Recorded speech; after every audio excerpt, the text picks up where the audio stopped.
చదువుకుందాం. మరియు నీవు బతుకుటకే నీ పూర్ణ హృదయముతోను నీ పూర్ణ ఆత్మతోను నీ దేవుడైన యెహోవాను ప్రేమించినట్టు. ఇక్కడ కూడా నీకు మేలు కలగాలంటే ఏమి చేయాలి చెప్పు?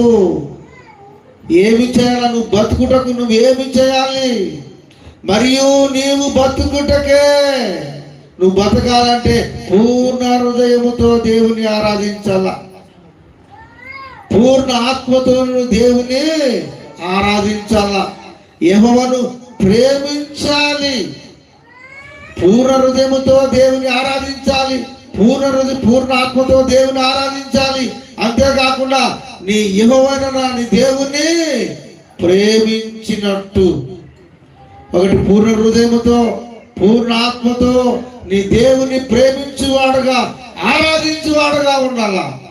అప్పుడు దేవుడు నీకేం చేస్తాడంటే మేలు చేస్తాడు, మేలు చేస్తాడు. దేవుని సన్నిధికి వస్తూ ఉన్నావు కానీ ప్రేమరా నీ పూర్ణ హృదయముతో దేవుని ఆరాధిస్తున్నావా? దేవుని సన్నిధికి వస్తున్నావు కానీ పూర్ణ ఆత్మతో నీ దేవుడైన యెహోవాను ప్రేమించుతున్నావా? నీ మనసు ఎక్కడో పెట్టుకొని ఉంటావు, నీ ఆత్మను ఎక్కడో ఉంచి ఉంటావు, కానీ దేవుని సన్నిధికి మాత్రం నువ్వు ఉంటావు. నీ హృదయం ఎక్కడుంటే, నీ ఆత్మ ఎక్కడుంటే, నీ మనసు ఎక్కడుంటే అక్కడే నీ ప్రాణం ఉందని దేవుని యొక్క వాక్యం సెలవిస్తుంది. ఇక్కడికి వచ్చిన నీవు ఎక్కడ ఉండాలంటే ఇక్కడే ఉండాలి. నీ ఆత్మ దేవుని యొక్క వాక్యం మీదనే ఉండాలి, నీ హృదయము దేవుని యొక్క వాక్యం మీదనే ఉండాలి, నీ దేవుడైన యెహోవాను ప్రేమించువాడుగాను ఉండాలి.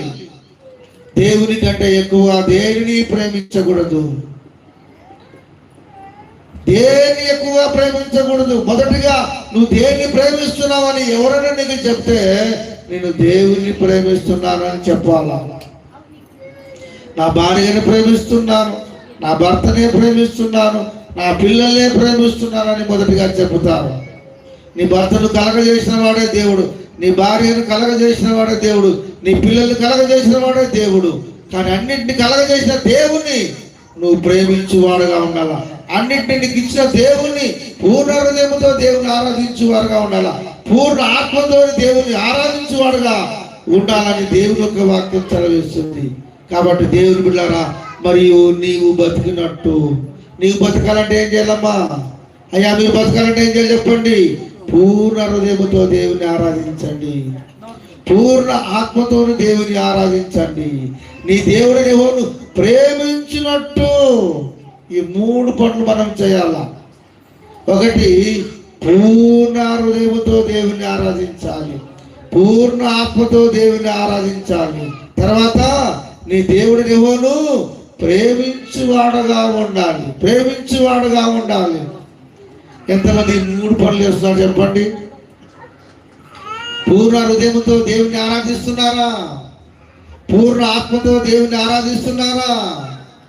అంతేకాకుండా నీ దేవుడిని యెహోవాను నీవు ప్రేమించుతున్నావా? ప్రేమించాలా, నీ దేవుణ్ణి ప్రేమించాలా. దేవుడు నీ కొరకు ఎన్నో సృష్టించాడు, ఎన్నో చేశాడు, ఆయన లేకుండా ఏదీ కలగలేదు. కాబట్టి నువ్వు ఆయన ప్రేమించువాడుగా, ఆయన ఆరాధించువాడుగా, ఆయన మయంపరుచువాడుగా ఉండాలని దేవుని యొక్క వాక్యం సెలవిస్తుంది.